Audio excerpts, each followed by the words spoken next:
məhsulu necə sata bilər? Mən gərək ondan təsirlənim. Bu da necə olur? Biz deyirik ki, hə, falan kəsdə şeytan tükü var. Məni aldatdı, ya ofsunladı, ya necə olsa, bu onda fitri istedaddır ki, mənə satdı. Bu bəzən düşünürəm ki, bu öyrəniləcək qabiliyyət deyil də, sanki doğuşdan gələn bir şeydir. Mən elə düşünürəm. Əslində bir tərəfdən düz düşünürsüz. Sevmək, işi sevmək çox vacib amildir. Bu anda mənim bir meyxanaçılardan birinin deyimi yadıma düşür.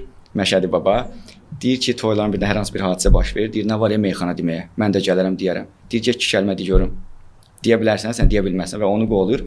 Əslində hə, onu bacarmaq üçün doğuşdan bir istedad da olmalıdır ki, onu sən təqdim edə biləsən. Çünki satış elə bir şey deyil ki, mən nəzəriyyəni əzbərlədim, gəldim danışdım. Bu artıq satış deyil. Bu hər hansı bir belə deyim, nə isə çatdırmaqdır insana. Amma satmaq üçün bəzən rola girmək lazımdır, şou eləmək lazımdır, güclü təqdimat eləmək lazımdır və ən böyük amillərdən biri səbirli olmaq lazımdır. Bəzən bu həm də satışın bir sirri gedir.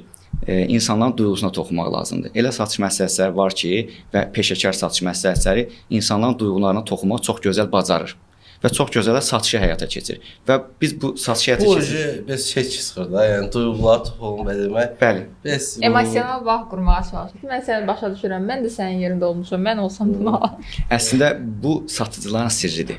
Çünki müştərilər hər zaman saxlamadıq, sirri bozdu. Eyb yox, qoy bilsinlər artıq müştərilər. Çünki biz də müştəri qismində çıxış eləyirik.